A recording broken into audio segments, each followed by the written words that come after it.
conscious. Did the shit with no sponsors. I put in work in a Hyundai. Dropping that bitch on a Sunday. I put in work, imported beat out of Sweden. Killing it bit for no reason. I put in work, I put in work, I put in work, I put in work. What's going on YouTube? It's your favorite trainer AP with King Tuck Experiment.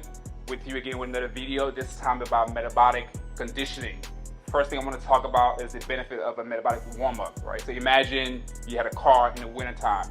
Typically before you start to use your car, you want to turn it on, let it run for a period of time, and then start to drive, right? You don't just take your car. If you love your car, you don't just start it and start going. Same thing with your body, right? You need time to condition your body to be prepared for exercise, whether it's cardio, it's strength training, yoga, or even Zumba, it doesn't matter, right? You have to make sure that you have the right warm-up system, okay, before you go into whatever activity you're doing for that day. Okay, so what I recommend typically is some type of cardio for about 6 to 12 minutes, depending on your level of conditioning, right? So you would start at a reasonably easy pace for yourself, right? So for me, I usually start at like a 4.5, 5.0 on the treadmill, and then every minute on the minute, I increase by 0.5. So I go 5.0, 5.5, 6.0, 6.5, 7.0, etc., right? So everyone is different in that way. You start what's comfortable for you, and then you work your way up, right? Between 6 to 12 minutes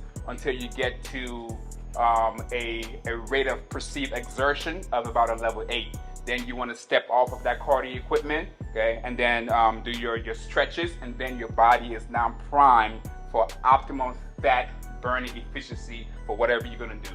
All right, so what we're going to do is get into this right now. We're going to talk about heart rate zones, so zone 1, 2, 3, 4, and 5. The best way to get your heart rate zones customized to you is not by going on a computer and getting a calculator, but it's by getting a metabolic analysis done. Okay, if you're in the DMV area, hit me up. I got you. If you're anywhere else, let me know. I can connect you with the best source for getting a metabolic conditioning. Okay, but essentially we talk about zone 1, zone 2, zone 3, zone 4, and zone 5.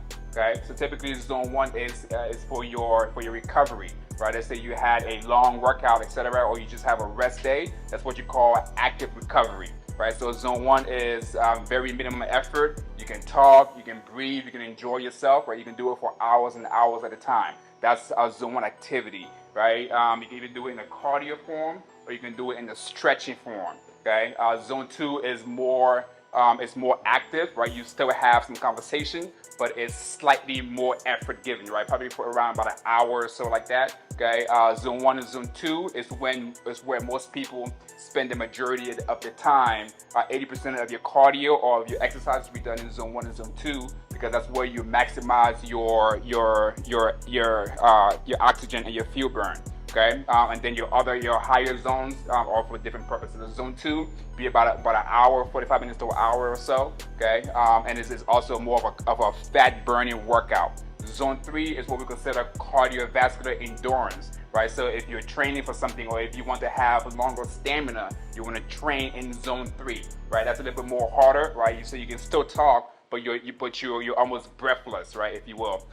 So that's about a 30-minute workout or so. Okay, we'll go through that as well. And then zone 4 is what we consider you want to think of zone 4 as heart rate strength training. So the same way you train your muscles, you deadlift, you bench, you squat. Okay, your heart needs to have that type of stress imposed upon it as well, right? So zone 4 is your cardiovascular strength training day, right? So that's usually your sprints, your high intensity exercises. Zone 5 is basically death, right? There's no reason to be in zone 5 at all. If you're in zone 5, stop what you're doing and see a doctor. All right, so let's get it. All right, so like I said, zone 1, first of all, zone 1 is not a workout. I repeat, zone 1 is not a workout. It's an everyday activity, going walking, hanging with your family, etc. Okay, zone 2 would be more of a recovery or like a fat burning workout, right? So zone 1 is basically dead calories, right? You're just getting blood circulation in your body to be able to recover faster. Zone 2 is if you have weight loss goals, zone 2 should be your best friend.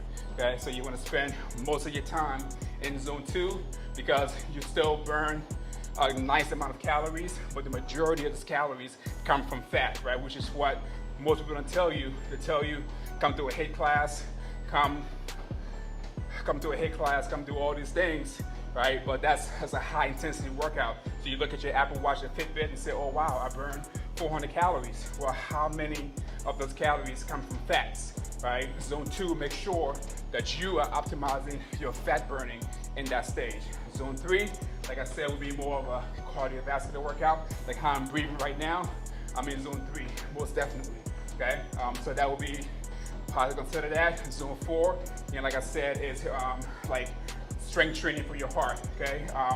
The best indicator of how heart healthy you are is your VO2 score max. To increase your VO2 score, you have to sprint, you have to do high intensity, short durations, right? 10 minutes or less, okay? But that will definitely increase your opportunity to have a stronger heart. All right, everyone, thanks for watching. Don't forget to hit the like button, hit the subscribe button, and share for more content. See you in the next one.